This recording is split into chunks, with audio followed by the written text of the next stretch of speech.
Today, we are going to be giving you 4 tips that you can use in the final third to go ahead and score more goals in FIFA 22. Let's jump into it. Ladies and gentlemen, hope you're all doing very well. Welcome back to another video here on our channel, or if it's the first time, welcome into the channel for the first time. As I said, today, we're looking at 4 tips that you can go ahead and apply into your game to get more results, get more goals, have more fun, all of that good stuff. The final third on FIFA 22 can be a pain at times to get into purely because of the drop back, especially on the next generation consoles. With the hypermotion, AI defenders just seem to sit deep naturally. Old gen is not as big of a deal. However, all of these tips do apply to old gen and new gen. So the first tip that we're going to go ahead and talk about is the driven pass, where you do the RB and A and the R1 and X.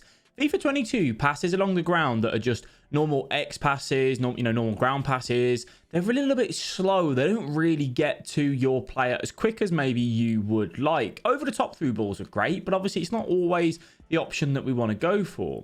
What we want to use is the low driven passes to basically penetrate and get past that midfield line and get up against that defensive line as quick as you can. Where are these the most likely to be used? From the wing going into your striker. You can do a little ball roll, you can shift the ball up, and then you can drill the ball from the wing into your striker's feet. This can be good on the counter attack when you're building up just in the middle of the park, but obviously to get you into that final third to then be able to get in a 2v3 situation, so you've got 3 men in the attack, 2 defenders, or just get one-on-one with the centre back. If you can isolate the centre back, maybe you've got a player that's quick, strong, you can then try and take them on. The driven passes honestly are probably the most used passes right now, in the sense that you can use them in the middle of the park, you can use them in defense, you can use them almost wherever really, as long as you are facing the player that you want. You do the driven pass, you're going to drill the ball 20 yards or so and just completely take out the opposing team.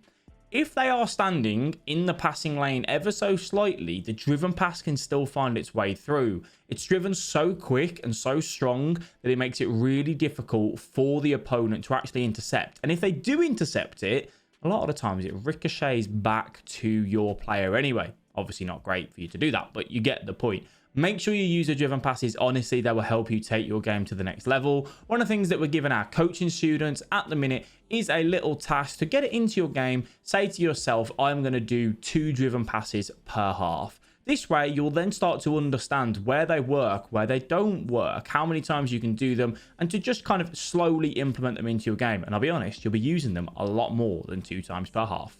Talking of coaching, if you do want any one-to-one direct coaching, come on over to the Analyst Academy, a link in the description for that for the Patreon page. Let's get back to the video.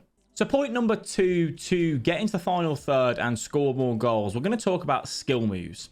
Skill moves on FIFA 22 are a little bit harder. Not the sense that, they don't work at all. They do. The time has to be right. The place has to be right. But they're just not as overpowered. Last year, you could do a direction nutmeg and almost cheese your way through. There are certain ways you can do that on FIFA 22, but as a whole, it is a little bit harder to take a man on, right? So you just need to have some skill moves in your locker that you can start to feel familiar with, understand where they work in certain situations. I class it because it is technically a skill, but even using a little ball roll to evade a challenge from a centre-back, a drag back can be effective. Moving on to the more advanced ones, things like a scoop turn, a ball roll scoop turn. The roulette works really well as well this year, and still the La Croqueta. The most favorite one that a lot of people are using, I suppose the only downside to it is that you need a 5-star skiller, is to do a dead stop into an elastico or a reverse elastico. The elasticos are really strong when you are in a position where you are stood still. These are a little bit more advanced, obviously, for you to learn. We have done some skill move tutorials, so you can go and check them out to see exactly how to do them. My advice would be to start in the arena, get an understanding of where they work, how to do them directly on that control, then take them into your rival games and just start to practice. Similar to what we said with the driven passes, say to yourself you're going to do 2 reverse elasticos per half. This way you will generate an understanding of where and when they can work. Skill moves will help you in the final third, however. What you've got to remember is that they are most likely going to be best for you to attack a space where the opponent doesn't really have much chance. Is in the sense of, the reason why the La Croqueta and the reverse elastico work well is that when you're standing up against a defender, you're either going to go one of 2 ways, and the opponent sometimes will guess which way you're going to go. And it's a 50-50%. If they guess it wrong, you will then get in behind and obviously have a chance to go ahead and score a goal. So try and get into that sort of area where you can go 1v1, you can go either way, and then pick which way you believe to be best. When you are attacking, you want to be trying to think about, what does the defender think I'm going to do here with regards to any skill moves? That way, if you put yourself in the defender's shoes, you're actually then going to have more chance of beating them, because you're not just doing these skills aimlessly. You're trying to tactically think about, well, if I was the defender, I'd want to cover the shot across goal here. I wouldn't expect him to go near post. So then maybe you as the attacker, you then go to the near post. Skill moves are a great way though. I really would recommend at least getting 2 or 3 into your locker. Please remember that with skill moves, the more you do them in that same game, they can get very repetitive. I play against a lot of people at the minute who just repeatedly spam reverse elasticos on the edge of the box to just try and cheese their way through on that angle. It's very easy to defend, very predictable. So just make sure you've got a little bit of variety and don't spam them all too much, because it makes it easy for the defender. Point number 3, one of my most favorite ones, is the byline drive. The byline drive this year is unbelievably strong. Very, very strong. Why is this? And there's a key thing to this, by the way. And what do I mean by the byline drive? I literally mean running all the way to the goal line and just sweating it back across and going for that. The reason why they're so strong, in my opinion, is that everyone's so scared of the finesse shots that they give up the byline too easily. They give up the ability for you to run into there because they don't want you cutting back in. So my advice would be, early on in the game, go for a finesse shot on the edge of the box. Let the opponent know you know how to do finesse shots. You're happy doing them, right? So you go for a finesse shot 25 yards out, keeper saves it, it goes in, goal kick, whatever it may be, gets blocked. The opponent then subconsciously thinks, I need to cover these finesse shots. This guy goes for it. You may then shimmy and pretend you're going to go towards that finesse shot, but you don't. You go towards the byline. The key part when you get to the byline is stop sprinting, before you run out of play, obviously. Just left stick dribble. Take one extra touch than you would normally. And what I mean by that is don't pass the ball off where you normally would. Take one extra touch. Because when you pass the ball off when you normally would, it gets blocked. The opponent does close you down. If you take that one extra touch all the way to the byline and then sweat it off across, you'll have a very good chance of finding a man. You can also do the driven passes again here. They can work really well to find someone that's a little bit further away from you. But honestly, they are so strong. You have to get them into your game on FIFA 22 right now.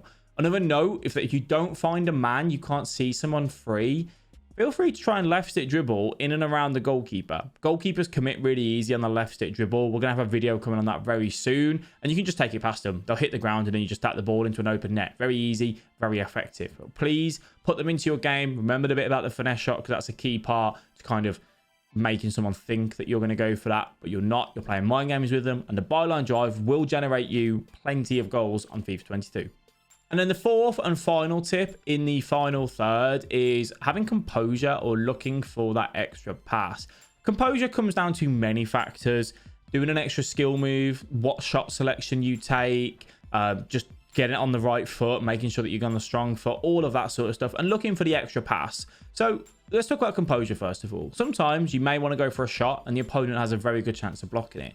Just doing a little fake shot, just doing a little ball roll, and one extra touch, whatever it may be, can be the composure that you needed to avoid that AI block. Really do try and look at your shots and go, has this got a good chance of being blocked? And if it has, don't go for it. Try and do something else to take that man out of the box. That could be a shot cancel, a fake shot, a ball roll, an extra touch, a shimmy onto your other foot, whatever it may be. Try and avoid the blocks as best as you possibly can.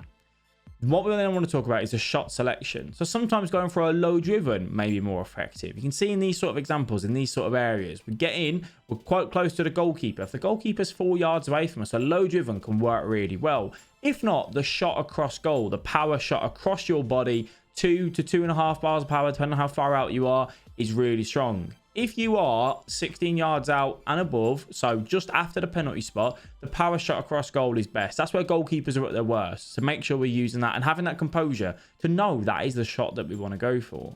If, however, you think, oh, I could go for a shot here, but it's going to get blocked, look for the extra man, the extra pass. This is a really easy way on FIFA 22 to get a simple tap in, purely because the defenders, what they seem to do, the two centre-backs or whoever you're up against, they look at the ball. You've got the man that's controlling the player, and And then you've got the AI control player. That AI control player keeps his eye on the ball holder and not on that extra man that he should be marking. So sometimes you can actually just pass it off across and have a really easy, simple tap in, which will go ahead and get you the goal. So then, ladies and gentlemen, that is everything that I wanted to go through and talk to you about today with regards to our 4 tips in the final third. If you did enjoy this video, please do me a favor, leave a like on the video and subscribe to the channel. We're closing in on 150,000 subscribers, so I appreciate anyone that is new supporting the channel via doing so. We do stream over on twitch.tv/FIFA Analyst. A link is in the description for that if you are interested. And should you wish to watch any of our other videos, there is a link up here that you can do that. We've got plenty of playlists to help you guys get better at FIFA, looking at player reviews, educational videos, and custom tactics, and so on. Thank you all for watching. I'll catch you in the next video. Bye-bye.